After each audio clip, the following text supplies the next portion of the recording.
1932-ci ildə Avstraliya ordusu müharibəyə başladı. Amma düşmən nə insan idi, nə də silahlı bir ordu. Onlar sadəcə quş idi. Hamı bunun bir neçə günə bitəcəyini düşünürdü. Ancaq bir həftə sonra baş verənlər bütün ölkəni şoka saldı. Bu gün sizə Böyük Emu müharibəsinin inanılmaz hekayəsini danışacağım. Hər şey 1932-ci ildə Avstraliyanın qərb bölgəsində başladı.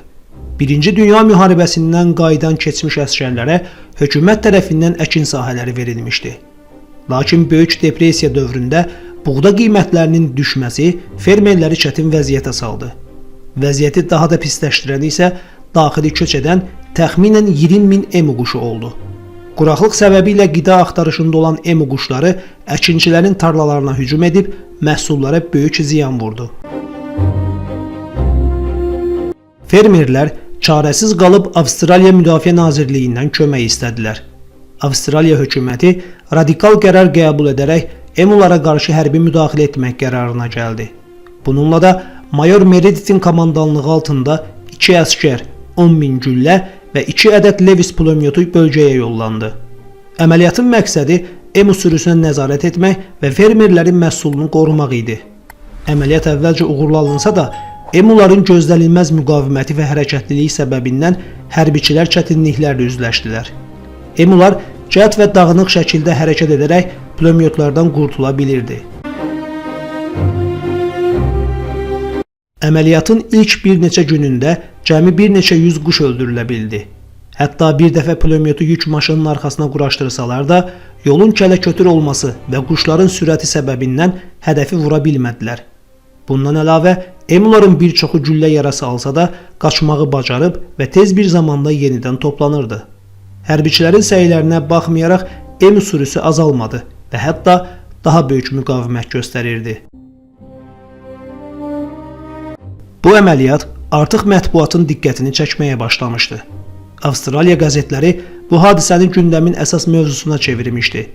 İnsanlar ordunun quşlarla müharibəyə başlamasını əvvəlcə maraqla qarşılasalar da, sonradan vəziyyət gülüş mövzusuna çevrildi. Qəzetlərdə yazılırdı ki, Avstraliya ordusu emulara qarşı çətin vəziyyətə düşüb.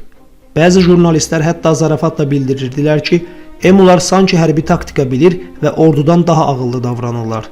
Ən maraqlı məqamlardan biri isə o idi ki, əməliyyat zamanı istifadə olunan güllələrin sayı ilə öldürülən emuların sayı arasında böyük fərq vardı. Minlərlə güllə atılmasına baxmayaraq nəticə olduqca zəif idi. Bu isə hökumətin və ordunun tənqid olunmasına səbəb olurdu. Bir hərbiçi sonralar emular haqqında belə demişdi. Əgər onların da silahı olsaydı, yəqin ki, heç bir ordu onları dayandıra bilməzdi. Bu cümlə sonradan Böyük Emu müharibəsinin ən məşhur statlarından birinə çevrildi. Əməliyyat davam etdikcə hökumət başa düşdü ki, problemin hərbi yolla həlli gözlənildiyi qədər asan deyil.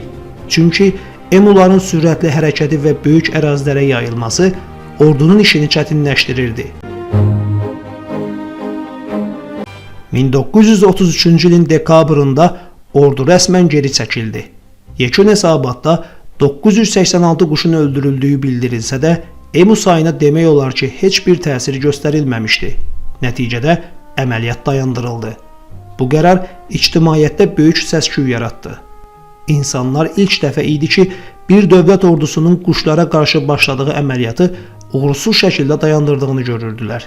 Sonrakı illərdə hökumət fərqli üsullardan istifadə etməyə başladı.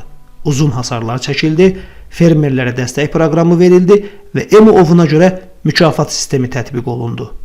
Bu üsullar hərbi əməliyyatdan daha effektiv nəticə verdi.